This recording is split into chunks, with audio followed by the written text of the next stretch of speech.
discretion is advised.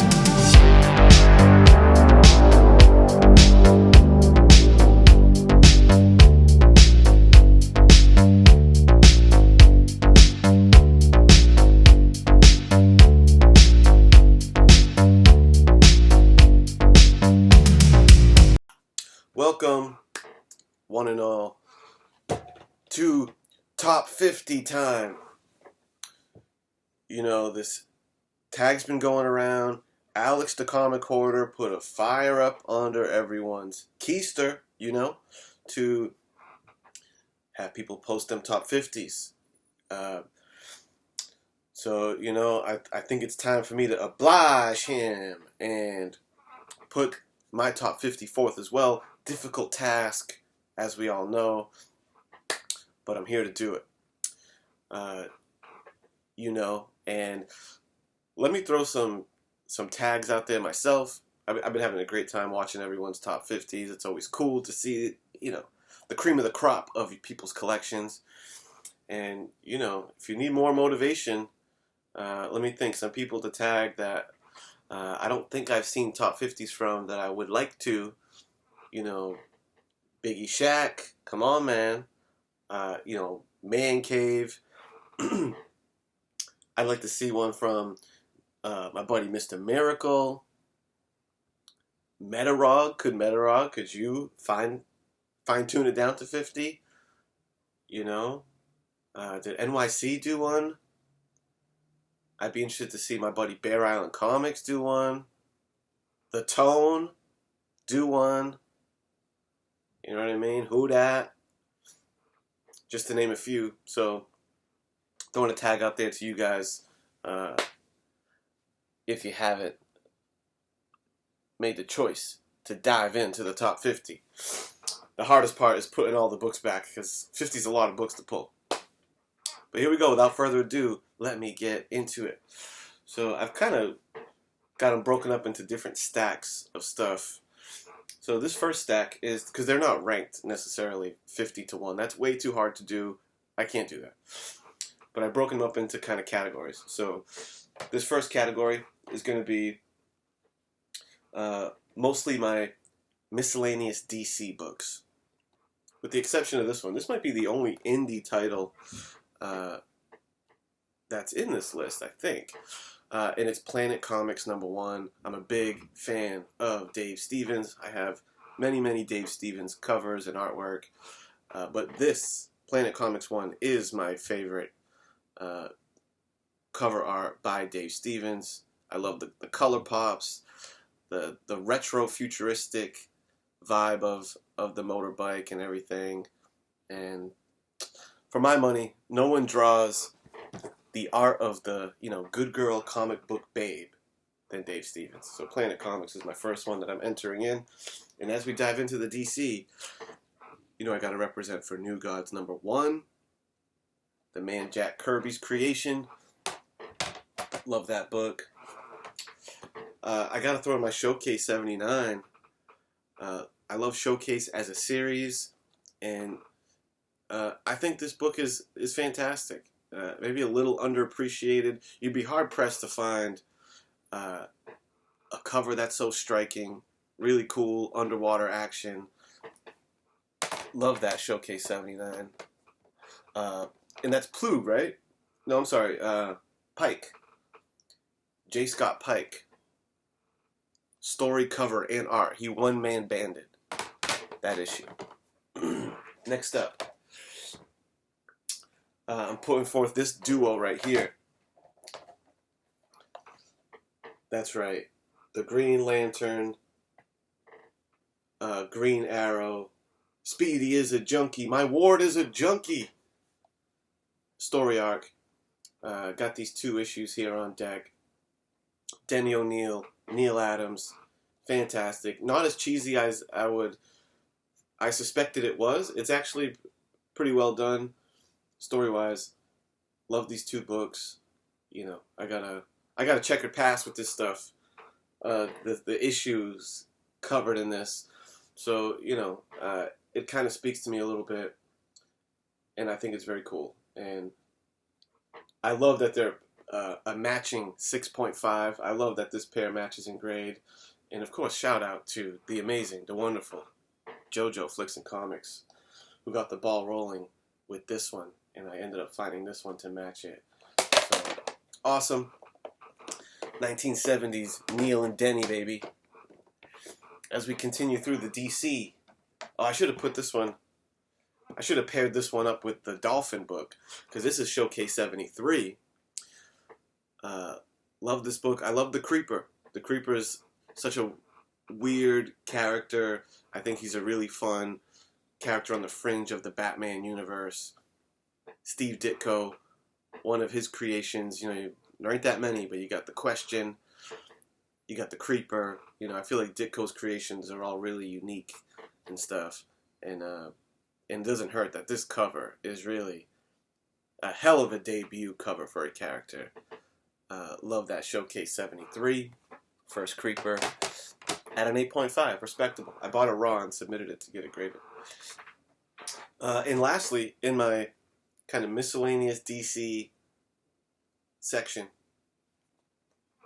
it's Watchmen #1, man.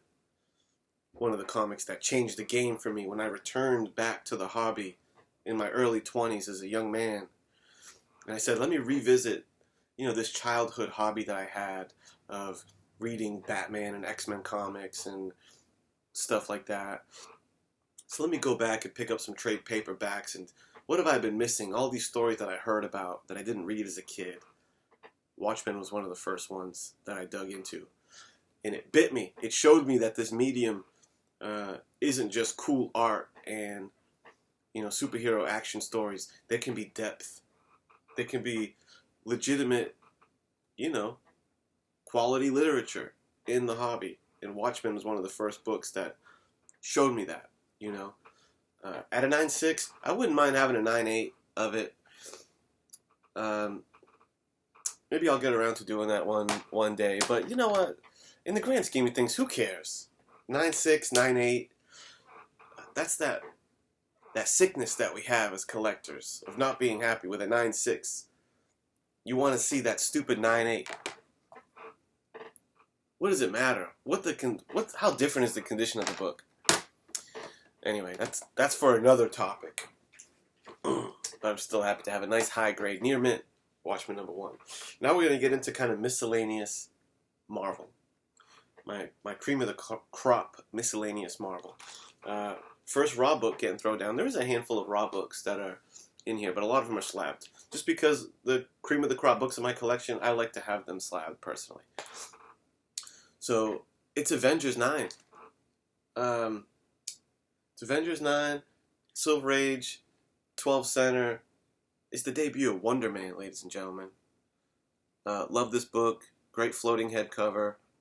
And Wonder Man was a character that I totally dug as a kid. His 90s, he had a run in the 90s when he was like Hollywood guy Wonder Man that I was really into. And ever since then, I always had, you know, an affinity for Wonder Man. He kind of reminded me of like, from that run anyway. I know he's had many different interpretations, but kind of reminded me of like Johnny Cage, who I always liked in Mortal Kombat. He was like the Hollywood stuntman kind of thing. So anyway, Avengers 9.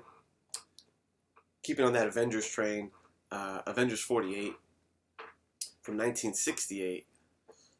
Debut of the Black Knight.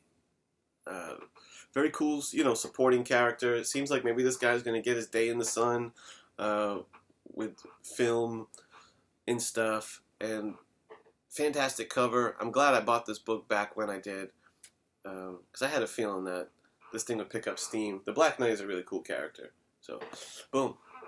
Avengers 48 is in the top 50. I'm not a big Spider-Man collector. Not a big Spider-Man collector. But one thing that I do like to collect when it comes to Spider-Man is he does have one of the cooler rogues galleries. Not as good as Batman's, just saying, for the record. But a really good one nonetheless. This one is the first appearance of Rhino, issue number 41. Fantastic cover. This is a hell of a debut cover for the Rhino. And There you go. Shout out to the Geek Aficionado for giving me a nice deal on that. This book right here. When I went to my first con, when I traveled for the first time ever for a con, there was one book on my mind. This is when I went to Baltimore. When I went to the Baltimore con, there was one book in my sights. And I said, I would need to find me a nice copy of this book. Or just find this book in general. And it was mission accomplished. I came home with it. ASM 15. The debut of Kraven the Hunter. Love the Kraven. He is my favorite Spider-Man villain. Kraven's Last Hunt is my favorite Spider-Man story. And, you know, what more can I say? A nice 4.0 copy of ASM 15. First appearance of the Kraven, the Hunter. Next up is a really cool book from the Marvel Spotlight series, man. Marvel Spotlight, number 2. And we're talking, it's that debut of the Werewolf by Night. Classic, cool transformation cover. You know, there aren't that many covers that have like panels, sequential panels in it. And this is one of them. I present to you Marvel Spotlight, number 2. And if you're going to have number 2, you got to have number 5. That's right. In the last year, you know, this was one of the books that was at the top of my hit list. The top of my hunting list was, I'm like, I need to secure me a copy of Spotlight 5, Ghost Rider. I can't believe how affordable it still is. This is at the time that I was wanting to get the book. I'm like, it's a book that I know that I want. I love Ghost Rider. And I'm like, it's only a matter of time until this thing is going to be unattainable. So I better get my ducks in a row and make sure I secure a copy. And sure enough, I did. And sure enough, I was right. I mean, I know everything is spiking, but Ghost Rider's spiking as it should, man. And I'm kind of happy to see that it's spiking without any kind of movie announcement, movie news. Because Ghost Rider is A-list Marvel. He's a huge character. He hasn't been MCUized yet. And there's really no hints of it. But it's going for primo value because it's just a classic book. Historic book. As Marvel went into, you know, the macabre, in the mysterious, in the demonic in the early 70s. Marvel Spotlight 5. Love that book. Sweet Christmas, baby. We got Luke Cage, Hero for Hire, number 1. Awesome book. One of the best in the picture frame era of Marvel, of early 70s, 1972. As you can see, Spotlight is another one. That's like that. You'll notice they both have the black picture frame. This might be one of the best covers in that picture frame style. The stuff that's going on in the background of this Luke Cage cover is epic, fantastic. This book is really top notch. This was a book that me and the Graders Notes boys reviewed. And when we review a book, you know we go thorough. We critique this thing down to the bone. And I'll tell you what, I had never read it. But after going through it with the Graders Notes boys, it passed all tests. Great art, great story, awesome cover. This book is, a 5-star. It's a 5-star book. So, gotta love that. I'm very happy to own that. Lastly, rounding out the Miscellaneous Marvel is one of the few signature books in my collection. I don't have many. I'm not a big signature guy, but I feel like all the stars lined up here for this one. And I'm really happy to have it. We're talking Foom, baby. Foom 2. What is it? Friends of Old Marvel? Friends of Old Marvel, I think. This is a, mail away. You couldn't just go to your newsstand and pick up a copy. You had to subscribe. So shout out to you, T Wiggle in Ohio. And you get a great, I think that's Plug Frankenstein on the back, which is really cool. But signed by the great Jim Steranko. He has an awesome signature. Great signature placement. I love that he used a green pen.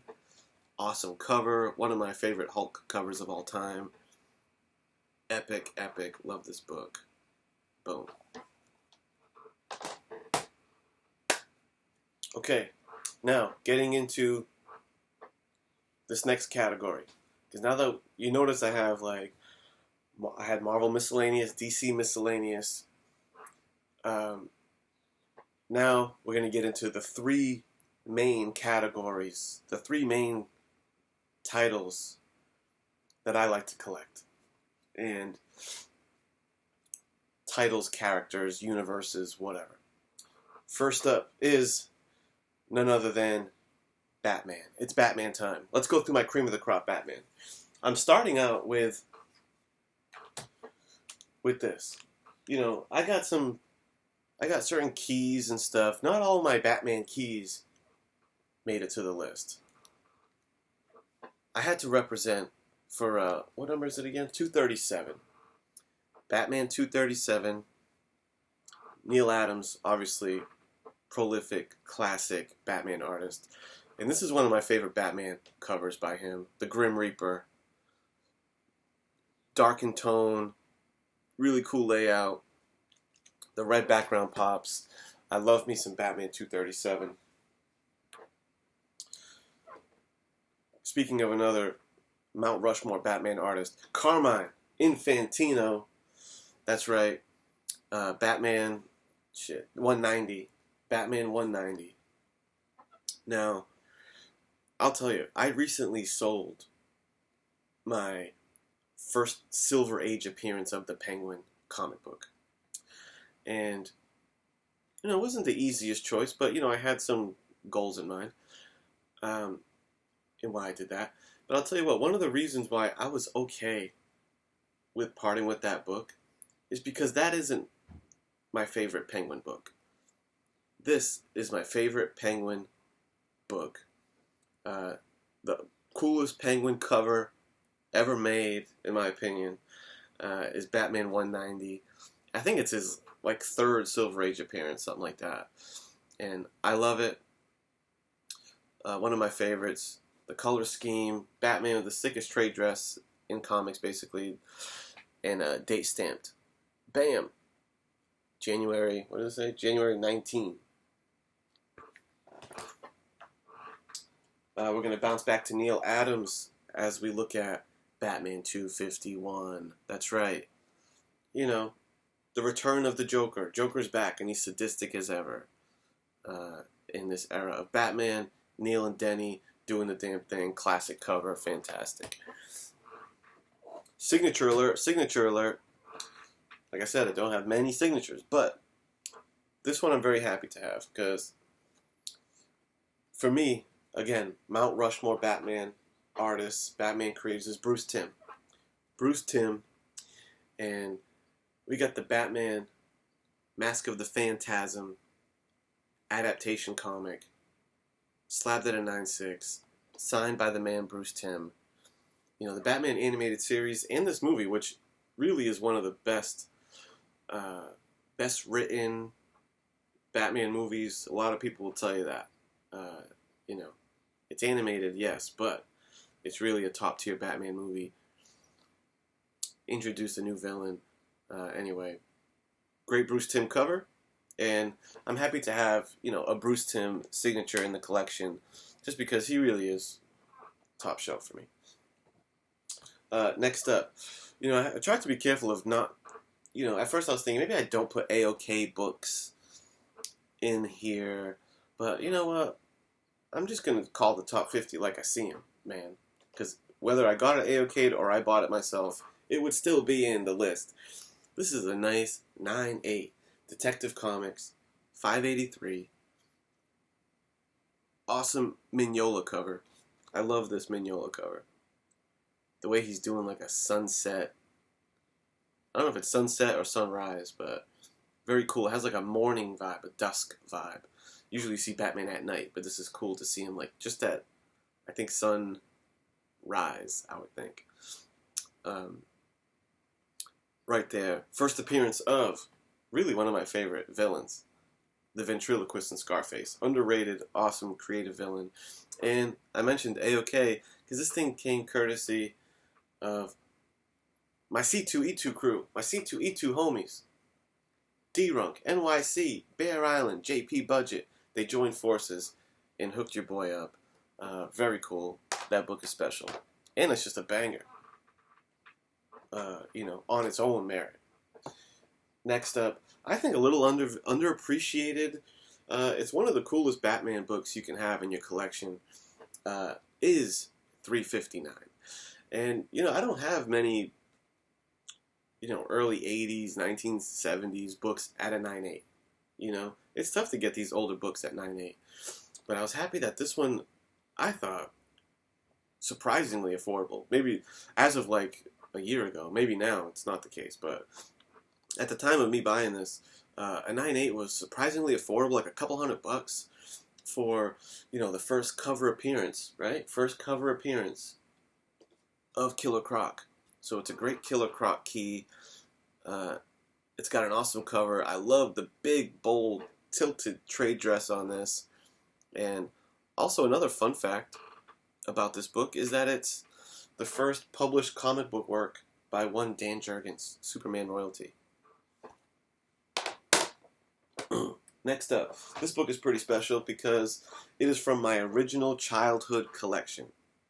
When I got back into the hobby, I had like 2 long boxes of stuff that I had from literally when I'm like single digit age, 8, 9, into 10, 11, 12 years old. My original collection, it was pretty much mostly 90s stuff, and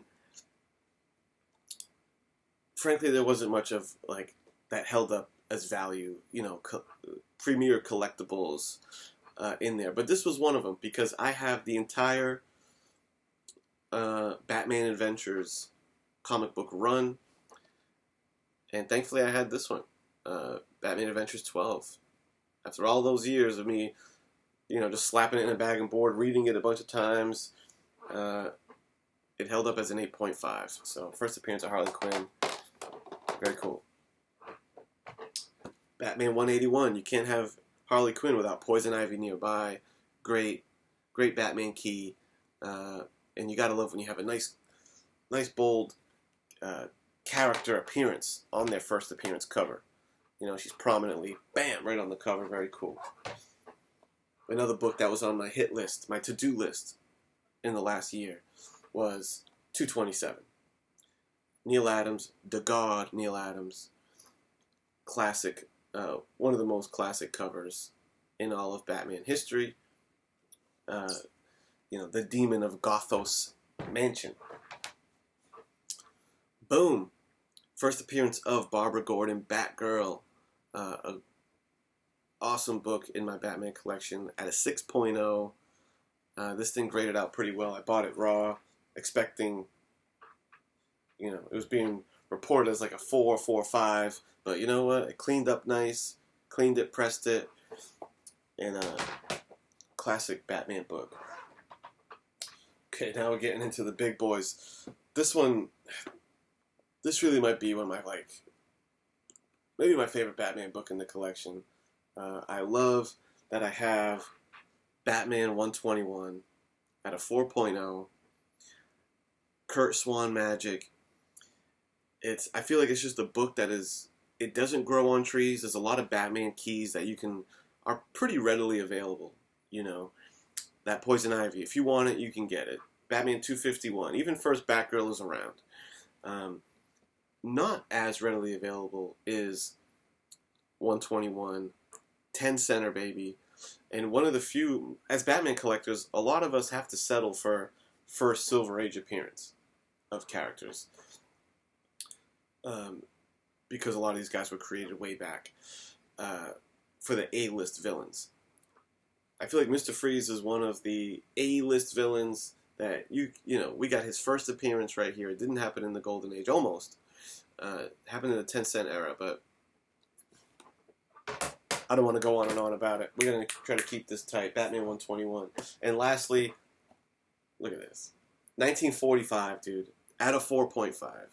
Golden Age, Detective Comics, Penguin cover, getting spun around. Who's the Batman? This is Dick Sprang, baby. This is Dick Sprang. Talk about Batman Mount Rushmore. Here it is. Love this book. And of course, oh, and it's date stamped, by the way. Oh, look at that date stamp, dude. April 2, 1945. Love that it's date stamped. This book kicks ass. It's awesome. My only slabbed Golden Age Batman book. And it's courtesy of the one and only Dr. Banger himself, Man Cave. That's the Batman section. Alright. Next section is the Fantastic Four universe. Okay, the Fantastic Four universe. And in the Fantastic Four universe falls, when I think of She-Hulk, I think of the FF universe, you know. And I had to bust out my favorite She-Hulk books. Love this one here. Hard to find Brian Boland cover insert. The cover is not actually stapled to the book. It wasn't published with the book. It's just a separate insert.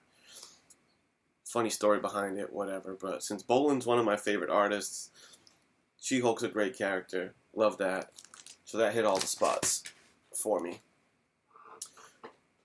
And Burn, baby. Burn, baby, burn. This is it. The infamous jump rope issue. One of my favorite She-Hulk books. And then, of course, the She-Hulk debut herself. 9.4. She-Hulk #1. First appearance. Bow. Okay. So we got the She-Hulk covered. Next up, you can't talk FF without talking about Prince Namor, the Submariner, dude. And here we have Submariner #1, his debut title from the roaring 60s at a classy 8.0. And it was gifted to me by a classy individual named Kavi Comic Books NYC. Love this book. Love you, bro. Okay, let's get into some Silver Surfer, baby. You know I love me some Silver Surfer. And here's one of my favorite Surfer books. We're talking Tales to Astonish. 93, right? 93. Marie Severn put forth maybe one of my favorite Surfer covers of all time. Surfer and Hulk. Love Tales to Astonish 93. Speaking of Silver Surfer covers, you know, maybe the GOAT Surfer cover, maybe the GOAT Bronze Age cover. You know, I know it's in a lot of people's favorite list. I love this book. Got this. This was one of the books when I started to get serious about collecting again.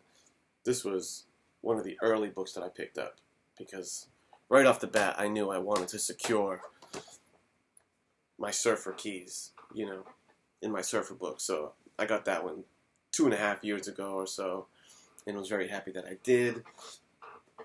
Surfer 1, beautiful book, love it, 5.0, nice solid grade, love my Surfer 1. I'm trying to keep it pace. I'm a chatty Cathy, so I don't want to make this too much of a slog for you, the viewing audience. Alright, let's get into this. If I was ranking books, these 3 books might be at the very top. Might be at the very top. The trilogy that introduced some of my favorite characters.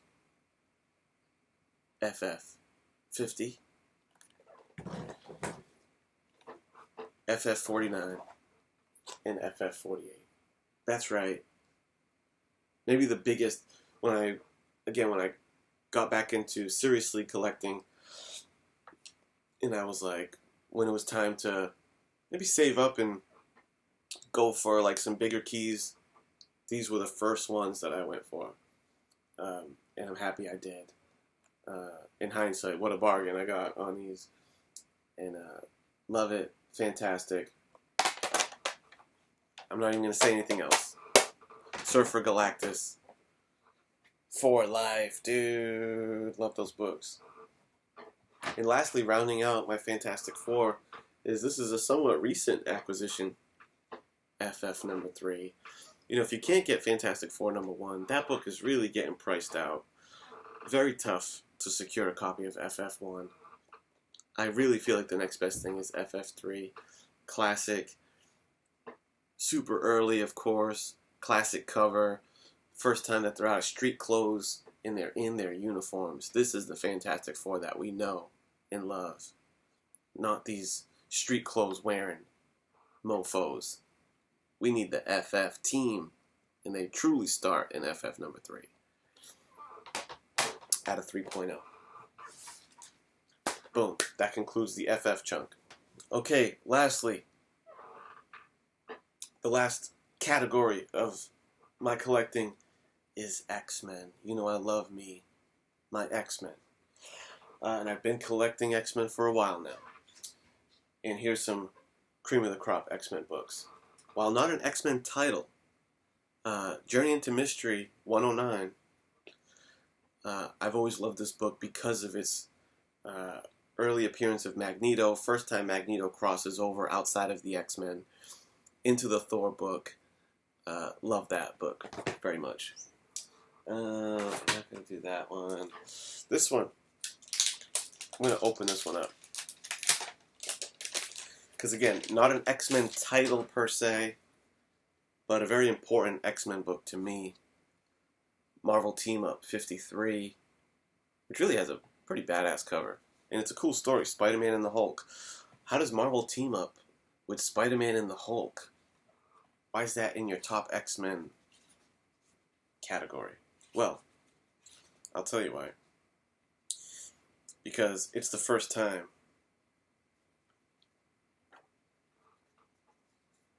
that we see the X-Men. Bam!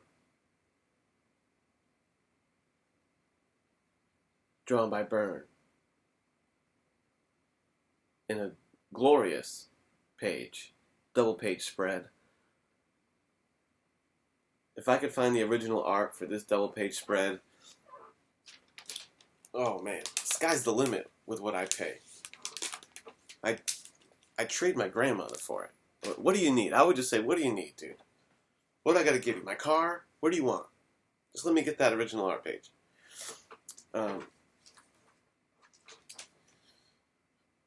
Let's get into some more conventional X-Men books. We got X-Men. Actually, I should have shown this one first. Whatever. They're not in a particular order. X-Men 14. First Sentinels. Jack Kirby, baby. Let's see. Let me switch some of the order around a little bit. Okay. New Mutants 98 at a 9.4. You know, this book has grown on me a little bit. Historically, I've not been very impressed with this book. I think it's cool and all. And I bought it just because I could see that it's going to be a valuable book. And it is an important book. I was like, whatever, this thing's overpriced. And I do think it's overpriced and, and all that. But, you know, it has grown on me as I've kind of learned to appreciate Liefeld's era a little more. It's going to make the top 50. A 9.4 New Mutants 98 is going to make the top 50. I included one of my favorite modern X-Men variants of all time, Mark Brooks. He's in my Rushmore of modern comic artists, and this is my favorite work by him. There it is, Astonishing X-Men #1 variant, and it makes the list also. It doesn't hurt that this thing is in a crispy clean DGC slab, baby, at a 10.0 because I said so. He said, what grade do you want? I said, give it a 10. can't. That's customer service. X-Men 101, first appearance of the Phoenix, very important book in X-Men lore, at an 8.5, high grade, baby. I just recently was able to upgrade that. I got a low grade copy, but I was able to secure a high grade gem right there. X-Men 28, first appearance of the Banshee, a 1967 book at a 9.0, an obscene high grade for a book of this age and a book of this importance. Fantastic. Love this book. Love this cover. And I love my boy Man Cave that blessed me with that book. X-Men 94, dude. X-Men 94, dude. What else can you say? It's not my favorite cover. I don't love this cover. But it's a very important book. First new team in the run. GSX, son. GSX, Giant Size X-Men. At a 5.0. GSX at a 5.0. What more can you say? Very important book for X-Men collectors to have. That book's going to the moon, you know what I'm saying? Next up, X-Men number 3. X-Men, I got Fantastic Four number 3, and I got my X-Men number 3. It's the same logic of, look, I'm probably not going to touch the number 1 issue, so let me get the number 3 issue, okay? And also at a 3.0, just like the FF3 was. First appearance of the Blob. Really cool book. Early X-Men. Love that. I got 3, but I also got 4. Luckily, I was able to sneak in and buy this book before Wanda Mania and Price Hike Mania struck. And I got this thing at a sweet deal. It was early on my X-Men hit list. For me, more for the Magneto aspect of it. The Wanda and Quicksilver was more of an afterthought, but I've always loved this cover. I've always loved, what it represents, the first Brotherhood. Magneto's second appearance, I think. Yeah, second appearance of Magneto. Boom. And I guess we're here at the top 2. So the last 2 books, like I said, I didn't rank them, but the last 2 books I'm here to show you are Hulk 180 and Hulk 181 at a 7.0. What a fantastic grade. Talk about books that have shot through the moon. Wolverine is, cottage industry. Everyone loves Wolverine. And I'm so stoked to have this book. Sometimes because of, at the time that I bought it, before it started jumping crazy, got shout out to D-Runk, who I got a nice deal from. He won this thing in a freaking mystery box. Can you believe it? And what do you call it? It's grown so much in value. It's like, you think about selling it? What, you think about selling it? I don't think so, man. I think this one's here to stay in the collection. As an X-Men fan, an X-Men collector, I really want to hang on to that first Wolverine, Alright, I did it. I tried to keep it as briefly paced as possible, but I had a feeling this thing was going to tip into the time length that it did. Thank you if you sat through and watched this whole thing. Those who I tagged, don't forget that I tagged your ass. Let's see some more of these, because I love sitting through and watching them. And that's it. Now I'm going to go and spend another 40 minutes putting all these books back away. I hope you enjoyed. Have a good one. Peace.